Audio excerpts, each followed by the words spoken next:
General, thank you very much for that wonderful introduction.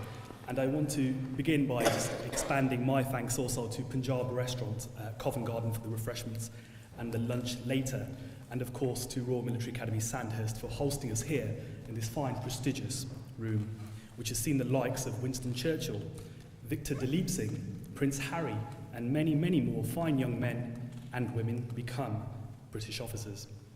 I'm pleased to see that so many of you have travelled from far and wide to be here today, from Slough to Stockholm.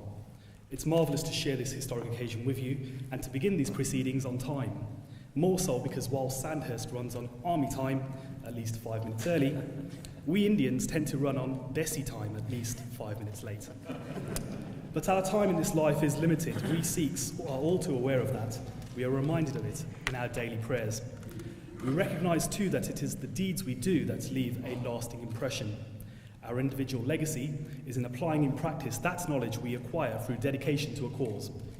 Those lessons we learn and the actions that come with it add value to our being as well as advance society. Nowhere is this better seen than when eulogising those brave soldiers of the British Empire who lived in accordance with the Khalsa Code of Conduct given to us by our spiritual leader, Sri Guru Gobind Singh Ji, who put into practice the way of life of a warrior saint, who drew their last breath while fighting heroically despite such overwhelming odds at Saragarhi. Their only comfort, their belief in God and Guru, their life's ambition realised in defending their oath and honour, their reward, liberation through the ultimate sacrifice. 21 Sikhs versus 10,000 jihadis. It was a battle of epic proportions, often compared to such last stand as Thermopylae and Rorke's Drift. One instantly recognised at the time as a feat of great gallantry. Its news spread all over the world, yet today it is one which we have let slip from public consciousness in Britain. The military have not marked Saragarhi on its Battle Honour Day since 1949 and the independence of India and Pakistan. Perhaps it was seen too much of a native engagement for it to carry over to these isles after the Raj and the problems of partition. Perhaps the true meaning of the battle was not recognised as providing a deep connection linking the British and the Sikhs. Maybe we as a community have been embarrassed or even confused about that or why the Sikhs fought in such ways after the fall of the Sikh kingdom. In view of post-colonial attitudes, there can be some explanations for overlooking such an interlinked past. I, for one, though, am proud of that living link between the two parts of my identity, which go hand in hand. As a Brit, maybe in a couple of weeks' time I'll be saying as an Englishman, and as a turban-wearing, beard-keeping Sikh. Today, in commemorating Saragarhi for the first time on its Battle Honour Day, the second time in the Indian Army Memorial Room, we are doing more than just observing an act of remembrance. We are all here as active participants in rekindling the chronicle of Saragarhi for a new generation, ensuring its rightful place in Britain as an inspirational tale of courage, devotion, and loyalty. Today in gathering at the very site where Great Britain produced the fine officers who led the Sikhs on the frontier and through 2 world wars, we are making a poignant statement that Saragarhi will never be forgotten by today's leaders. Our Guru tells us in scripture, Tan jiyo teko jag mein, mukte har chit mein yudh vichare. Great is he in this world who utters God's name and in his mind contemplates battle. So let's turn our attention back in time to 117 years ago. Let's reflect upon the events in the Samana to discover why Saragarhi is one of the greatest last stands in history. The Samana region was of vital importance to the British, being around 150 kilometres from the Khyber Pass during the period known as the Great Game with Russia.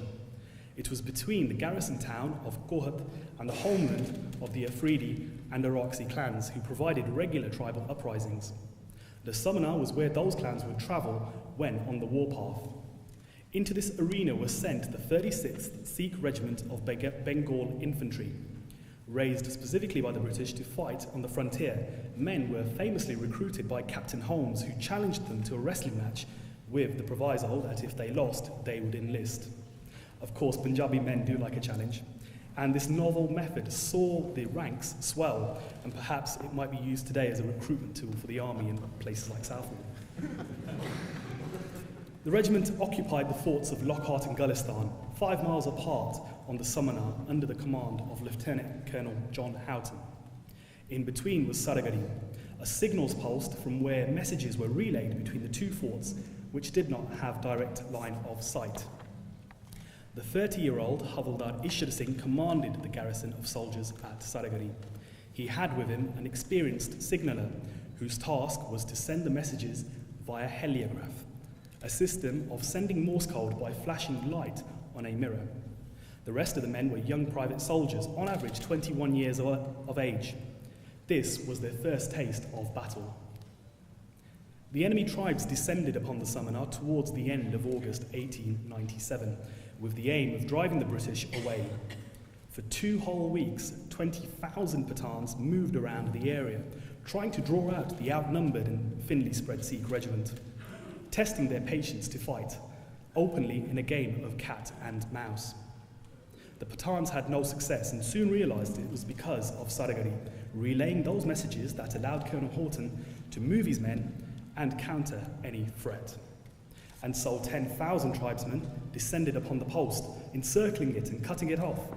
Colonel Houghton attempted to distract them away from the post, but did not have enough manpower himself to engage and fight the enemy. So the 21 dug in to defend their positions. Armed with the Martini Henry rifle, the Sikhs could fire around 20 rounds per minute. But with only 400 rounds of ammunition each, the only hope for them lay in inflicting such damage to the enemy as to demoralise them while awaiting reinforcements from Gohad. It was at 9 in the morning that the enemy rushed Saragarhi with the aim of overcoming its walls. They were repulsed by a hail of Sikh bullets, suffering around 60 killed and wounded. Taking cover behind rocks and folds in the ground, they slowly edged forward, but the greater danger was unknown to the Sikhs, defending the outpost.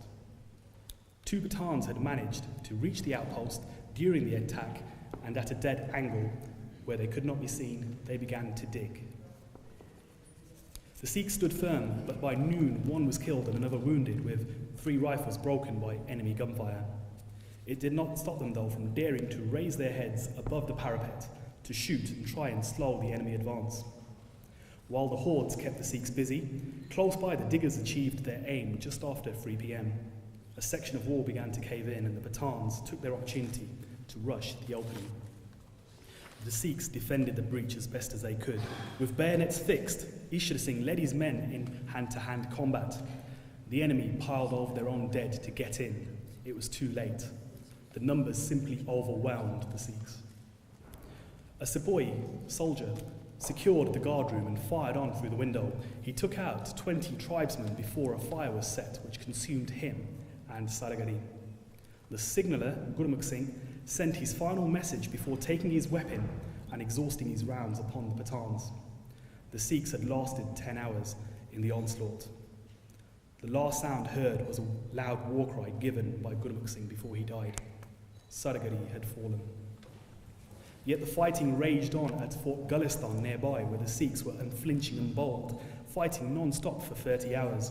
There the men argued amongst themselves for who would volunteer to rush the enemy positions just outside their fort. So great was their thirst for glory, as at Saragarhi, that some did not await orders, jumping over the walls to rescue comrades pinned down and capturing enemy standards on the way. When reinforcements did arrive to relieve the garrison, eyewitnesses were left in awe of what had befallen. Saragarhi was an awful sight, said one English soldier in a letter home. The heroics of the brave defenders was there for everyone to see. One anonymous Brit wrote of the battle, a poem I discovered during my research into my book, Saragarhi, The Forgotten Battle. I would now like to invite Lord Surrey to recite it. At the end of the poem, please stand and bow as we remember the fallen with a minute's silence. Lord Surrey. In the memory of those 21 great heroes of Saragarhi. Just for a moment, while the storm sweeps on, the world rings out thy name, unknown before. One lightning flash of battle, then are gone. The heroes to eternity, no more. For Britain's sake, they stand death's verge upon, to face the scrambling hordes which overborne their ebbing strength, but not the spirit's high, which mingles in the blast while rolls the tempest by. Through the fearless day, from early morn they strive against their little fortress, rose and fall, fanatic hatred, keener than the knife, the rattling shot, the shout, the maddened yell, the thirst, the hunger for the pent-up life, that nobly fight the empire, fought and well, unconquerably strong, a martyr's band, whose glory steams afar from death's grim borderland, and he, the last of all, who stood alone, a solitary form, sublime to see, where loyal Sikh mother, tongue in dying groan, was still a shout of stainless victory. O empire, planting Britain, didst thou own no other son to die as these for thee? Still mightest thou scroll upon thy standard wide, judge of my rule by them that for me fought and died.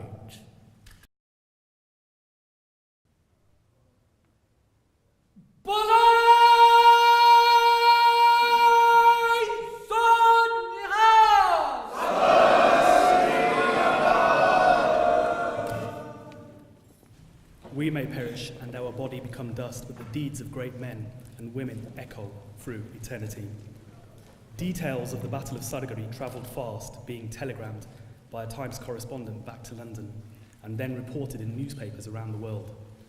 A telegram was sent to Balmoral, and Queen Victoria alerted to the accounts of the fighting on the Samana.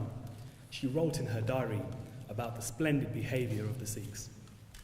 Recognition on behalf of the Crown was duly granted when Her Majesty's government recorded their high appreciation of the gallant conduct and admirable qualities shown by those who fought.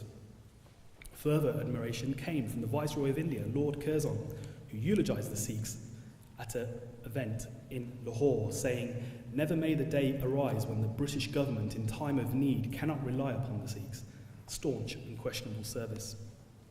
The British recognised the potential for Saragarhi to inspire the Sikhs to serve with distinction. Memorial Gurudwaras were built at Amritsar and Firozpur, and the 36th Sikh Regiment awarded a battle honour and regimental holiday to act as an example to others to show how brave men should behave when facing fearful odds.